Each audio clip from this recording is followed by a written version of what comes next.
Hey, I'm Mia Hemstad. I'm a wife, I'm a mom of 2 kids, and I'm a trauma-informed self-care coach. I also live with diagnosed PTSD and depression. I started sharing my mental wellness journey online in 2017 when I was diagnosed with postpartum depression and anxiety. And since then, I've heard from hundreds of women who all struggle with the same thing, putting ourselves last. This is a struggle that's keeping so many women burned out and unhappy, through no fault of our own, by the way. I've been working on my own healing as an abuse survivor since 2013. But when I became a mom, I really started to do the inner work of figuring out why I was putting myself last and how to start prioritizing myself for the first time in my life. This podcast is about sharing all of those lessons with you. So if you're interested in hearing honest stories, life advice, and inspiration that encourages you to make your health, happiness, and well-being a priority, then definitely stick around. Welcome to your No Longer Last journey. Hello, everybody. Welcome back to the podcast. I hope everybody is having a good mental health awareness month. I know there's a lot of awareness months, but this one obviously is my favorite. So today's episode is all about why self-care is triggering and what to do about it. I have tried to outline this episode many times, and for whatever reason, my thoughts keep going all over the place. So I'm going to try my best to talk through this with you from the heart and allow myself to be imperfect. I am really, if you listen to the last episode where I talked about the pressure on women to be exceptional and how I'm committed to being Black basic instead of Black excellent.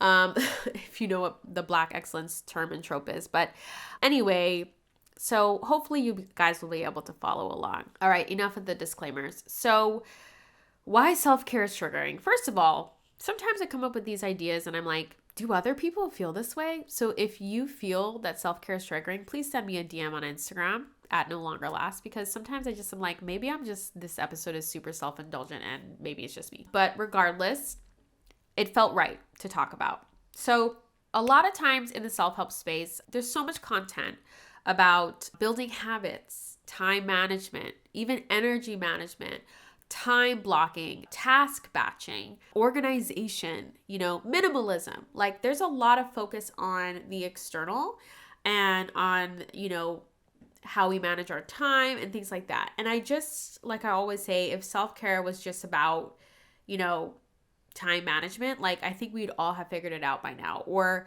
if it was just about blocking off time in your calendar, we probably would all be doing great. And another thing I like to remind people of is if self-care was just about, knowledge, like if you just were suffering from a lack of knowledge, I just highly doubt that that's the reason why we're all struggling on a regular basis to practice consistent self-care.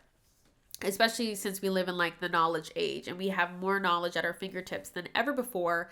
And I think there's enough studies to back up the fact that hydrating yourself, exercising, eating healthy, getting 7 to 9 hours of sleep, et cetera, et cetera, et cetera. We know that all of these things are super important.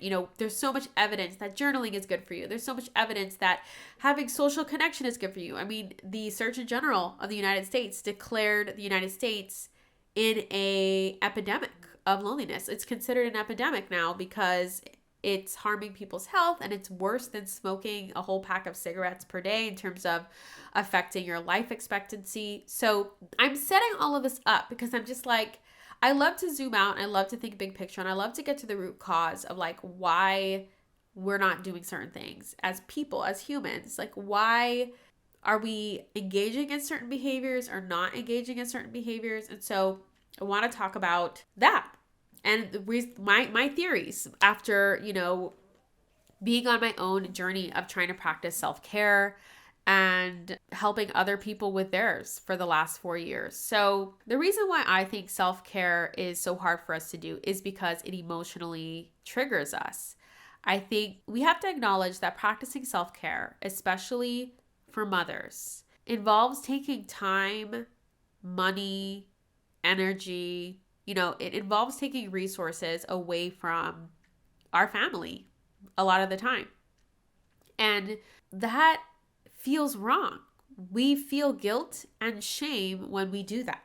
And nobody encourages us to do that. Nobody tells us that it's a good thing to do, that it's a responsible and mature and wise thing to do, to consider ourselves in the equation of our family. For whatever reason, whenever when I was in the beginning of this self-care journey, whenever I would look at my budget, whenever I would look at our finances, whenever I would look at my schedule, whenever I would look at the division of labor, when it comes to parenting or household responsibilities between my husband and I never once considered, like, I always made sure that my kids had what they needed, my husband had what he needed, but I never added myself in. It was like after I gave them the idealized version of what I could give them, I subconsciously, like without realizing it, was basically making a non-decision that whatever was left over would be for me.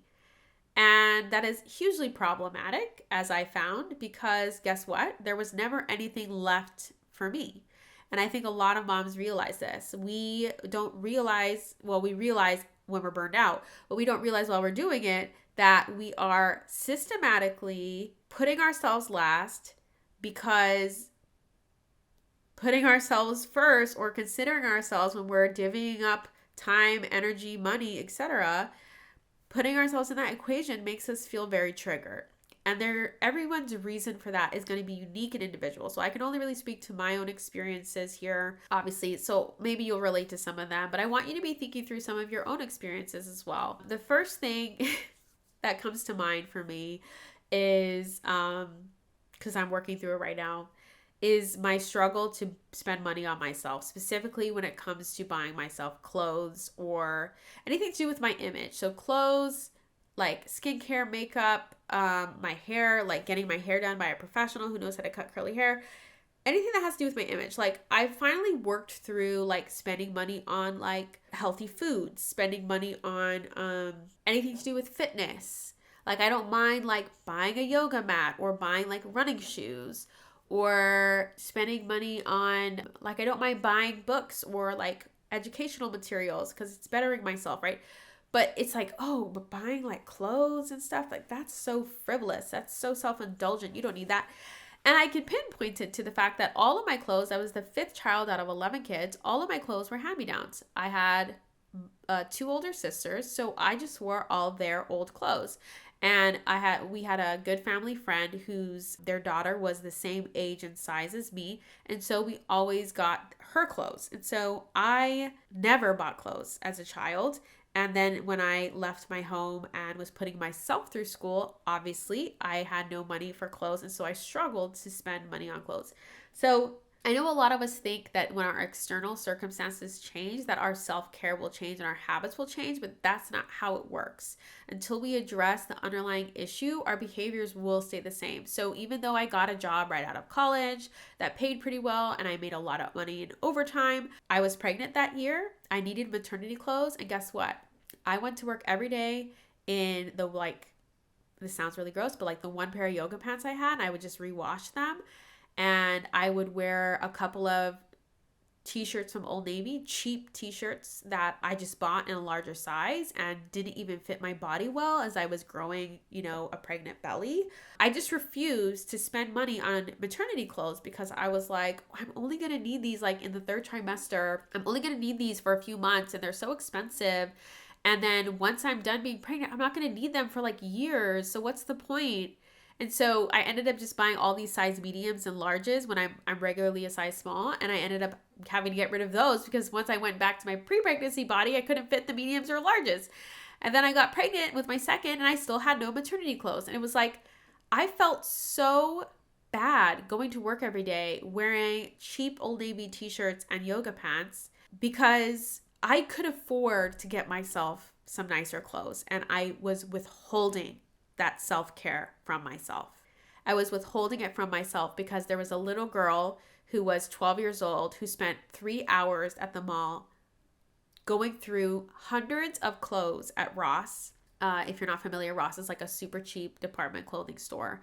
And I would go through item after item after item, trying to find something that I could buy with the only $5 I had that I earned from helping my mom sell cookies. Like, we would bake cookies and we would sell them at offices. And after we covered the cost of all of the ingredients, like each of us got $5. So I had $5 to spend, and like I would go through rack after rack. I would find a shirt I liked and it would be $6, or I would find a pair of shorts I liked, but it would be $10. And so I experienced a lot of heartbreak around buying clothes, and a lot of, you can't have this, you can't afford it, like a lot of moments where I wanted to cry in those aisles because I just wish that I could say to a parent, I really want this, can you get it for me, like my friends did. And I didn't have that. And so without realizing it, I was repeating this pattern.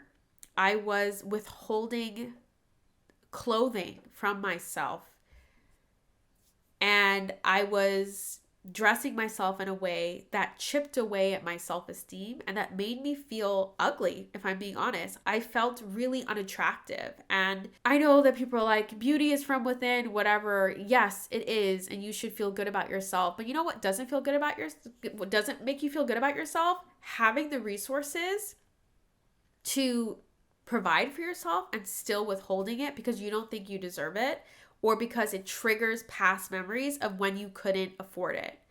And so you probably have a story like this. We all have them. And it's so important that we take the time to reflect. You know, I'm always telling you to journal, and there's a reason, and it's because this is the only way that we face these past experiences head on and say with compassion, this is no longer my reality. And I'm an adult now. I'm no longer that child that didn't have her needs met. And I'm going to mother myself right now in the present moment. I am not going to continue to reenact patterns of withholding love, withholding care, and keeping myself from having my needs and wants met because that's what feels familiar, even though it hurts. You deserve to meet your needs. You deserve to honor your desires. And I know that it can be triggering. And the only way through it is through it. The only way through it is through it. A tool that I recommend that you use in this process is putting pen to paper, because that story that you don't deserve or you can't afford or you don't have time, it becomes less powerful. It has less power over you when you can see it in paper. Like you're able to just process better that this is something that happened in the past and that it no longer needs to be your present reality. Something that I tell my clients a lot when we realize and uncover these stories, because we do this exercise around connecting current self-care triggers to past memories. We do this with like every type of self-care. And something that I tell clients a lot is that you're an adult now, you make the rules. You get to write the rules that you're going to live by and decide that the ones you used to live by no longer serve you and are in the past now. And there's something so powerful about that. And I really wish as a whole, as a collective, that women can just recognize that maybe that's where you need to put your focus. Instead of another planning app or another scheduler or maybe a new calendaring system, or maybe you think that you need to wake up at 4 a.m. and that will solve your problems. I'm not saying that those things cannot be helpful, but ultimately, if you are living by old stories, or if you are continuing to react to past trauma, or continuing to avoid the self-care you truly need because it triggers that past trauma, that you need to focus on that area first. And I know it's messier and it's inconclusive and it doesn't have a perfect start and end date of when you're going to be dealing with that, but I'm telling you, as someone who has gone through it a lot and has moved through this motion and this process a lot, that it does get easier and it does get better and it does make you more powerful. It helps you to truly stay in your power and not be so reactive, and to notice when you're triggered and to do something about it rather than just to run away from it and recoil and go back to your old behaviors. Another example I want to share with you is when I went to London last year to see Miss Queen Bee, Miss Beyonce, for her concert. And I was in the airport in Portugal waiting for my flight, and I decided to go into like a stationery store, and I bought a pocket notebook and pen. And the reason why I did that is because I knew I had already started to feel physically the triggers of who the heck do you think you are taking time off of work to go to this concert? Who the heck do you think you are buying a concert ticket and spending hundreds of dollars on a hotel and an airplane flight and eating out 3 times a day? Who do you think you are spending all this time and money on this experience? What makes you think you deserve it? What have you done this year? Those voices were so loud. And I know a lot of that's rooted in childhood stuff. And I knew that if I was going to try to enjoy this trip at least a little bit, I needed to have a place to dialogue with that voice and to remind that voice that we are not a child anymore, that we have worked so hard and that we deserve this. And so every time that voice would pop up, I just take out that journal and I traveled alone. It was an amazing experience to be by myself through this process of letting myself, to teach myself that I'm allowed to have fun, that I'm allowed to have fun. And every time that voice would come up, I would take out the journal and I would just write down what it was saying and how I was feeling, if I was feeling a little guilty about like having fun while my husband was at home with the kids, and I would just journal through it. And I'm telling you that it really helped me to stay in my power and to allow myself to have as much fun as possible. And I came home from that trip a different woman, a woman who has a firmer belief that I am allowed to have fun, that I'm allowed to have good things, I'm allowed to have nice things, I'm allowed to do things that feel indulgent, that are indulgent, that it's okay to indulge. Like, I don't need to now make up for it or work extra hard to make up for the fact that I had fun. I don't need to manufacture suffering and hardship in my life in order to pay for the fun I had. Like, I have a lot of memories. Like, as a kid, I remember watching the last Twilight movie with a friend. And when I came home, I was in trouble. And I was given all these extra chores.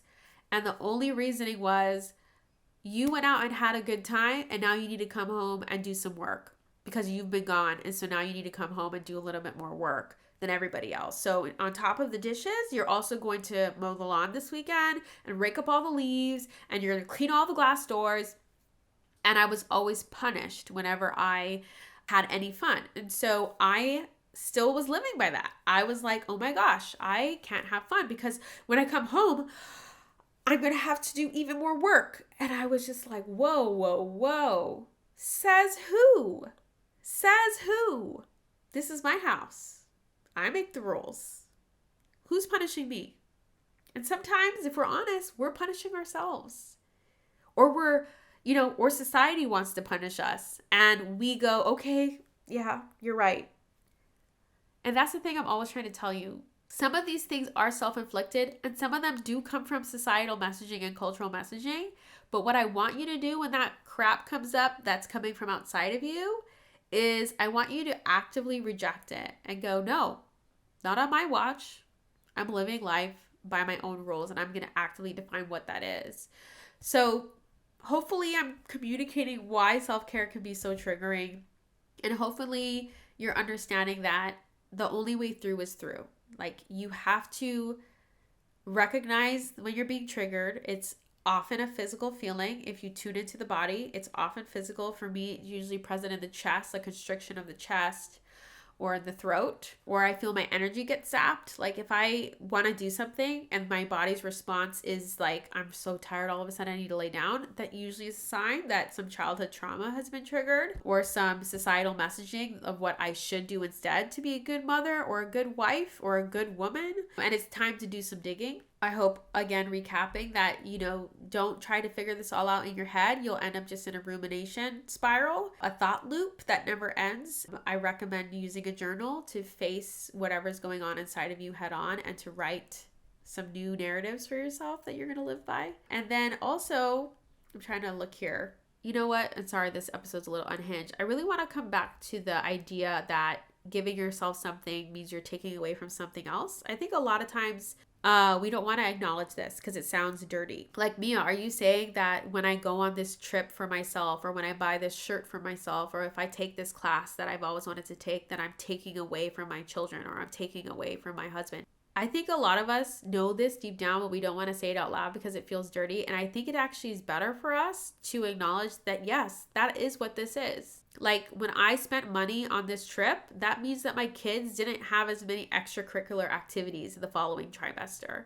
I mean, to give you an example right now, because I need more financial resources allocated to my sleep problems and getting a specialist for that, I signed up my kids for fewer extracurriculars. And also, the one extracurricular they were in, I just signed them out of it because I was having a hard time taking them to it because it was on Friday afternoons and I was so exhausted from the work week, and pushing myself to take them to that activity was hurting me. And so, are my kids having less in some ways to accommodate me? Yes. But that's because I'm part of this family too. And I want you to know that as well. It's not a dirty thing. You are part of your family. You should be factored in when you're thinking about how much energy you have, how much time you have, and how much money you have to go around. You shouldn't feel bad when you need to allocate some of that to you. And why do we always see it as I'm taking from my husband? I'm taking from my children. It's so aggressive. It's like, are you taking from them, or are things being allocated in a way where everyone's needs are going to be met? And do my kids want to have more extracurriculars? I'm sure that they would love it. But you know what they really love more, and what I've seen from them, is they love it when I'm feeling my best. They love it when I'm feeling my best. The other day, my son was like asking me how I was doing, and I said I was feeling really tired. And he's like, well, mommy, you need to listen to your body. If your body's telling you you're tired, you need to rest. I don't want you to be a zombie. And he literally said that to me. And I'm just like, your kids are not asking you to be a martyr. If I could go back and tell my parents one thing, it would be, no one's asking you to suffer for us. Like, my parents manufactured suffering so hard, and they did very little to make their lives easier. And they made it all like, oh, well, it's for the kids. But ultimately, they made themselves miserable. And I'll be damned if I repeat that cycle. And I see my kids. Literally yesterday, my son said, Mom, I want you to do whatever it is you want to do. And I don't even know where that came from. I think I was just talking to my husband, and I was like, oh, I really want to go to the mall. I think I was talking about, like, I want to go to the mall because I need to get, like, some vitamins. I need to get this, blah, blah, blah. And Charlie went, Mom, you do whatever you want to do. And so I think that we need to acknowledge that, yes, when you are allocating some resources to yourself, your wants, your needs, that does mean that your kids or your husband are not going to get X, Y, or Z because you're getting some A, B, and C. You're getting something. But why isn't that okay? You are human too. You are part of the family, and you need to be treating yourself like you are part of the family. You need to stop acting as if you are Jesus by giving your kids everything you have. Like this idea, like, I'll give my kids everything I have. It's like, your kids actually want you to have too. They need you to have, and they need you to meet your needs because only you can do that. Your kids cannot do that for you. They cannot meet your needs for you. You have to do that.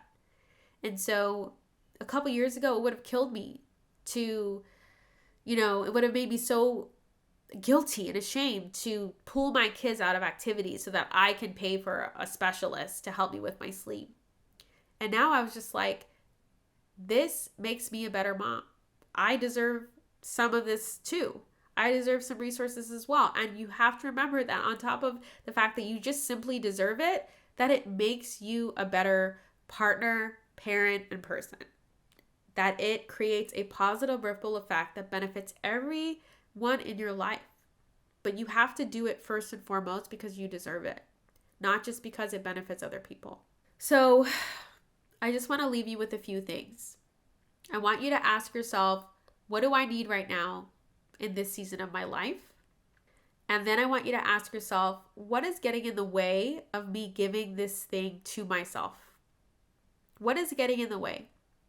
If your answer is, I don't have time, I don't have money, or I don't have like the childcare that I need, for example, I want you to dig even deeper and ask yourself, can I fulfill this need in half the time? Can I fulfill this need with half the money? Can I fulfill this need with no childcare, or at a time when my kids are asleep or in school or daycare? We need to get more creative when it comes to meeting our needs. We need to stop saying, well, you know what, it's not possible, so I'm not going to try at all. Because a lot of us are living in this all or nothing mentality. We're living in this, if I don't have every single thing that I want to need in the exact way I want to need it, I can't have it at all, because you are withholding the love and care that you deserve, and it is hurting you. It is either chipping away at your self-esteem or harming your health and causing you to burn out. And you don't deserve to pay that price when things can be easier if you just decide that you're going to ask yourself what the middle ground is, and you're going to do the best you can with the time, energy, and resources you have. And that's something I remind myself every day. I will do the best I can with the time, energy, and resources I have. Because when I do that, when you do that, you are staying in your power, you are advocating for yourself, you are using your agency to solve your problems, the problems that actually matter the most, because it has to do with your health and your well-being. And you're able to stop being this helpless child that wasn't able to protect herself or meet her needs or fulfill her desires in the way that she needed. And you're able to step into the adult version of you and face those triggers head on and go, we don't need to be scared anymore. I've got you. I've got this. There's a solution for this. And dialogue with that inner child who's just helpless and triggered and scared for good reason. There's a lot that happened to you. And so you have to meet her where she's at. And you have to go, you know what, girl? We've got this. We're going to find the middle ground. We're going to do the best we can with what we have, because we deserve to have our wants and needs met, no matter what, hands down, period. And trust me when I say that your self-esteem is going to grow, your self-worth is going to get better, and your ability to love and care for your children and your loved ones in your life is also going to improve, because you are choosing to face those triggers and to stop withholding the self-care that you truly need and deserve. Thank you so much for listening to this week's episode.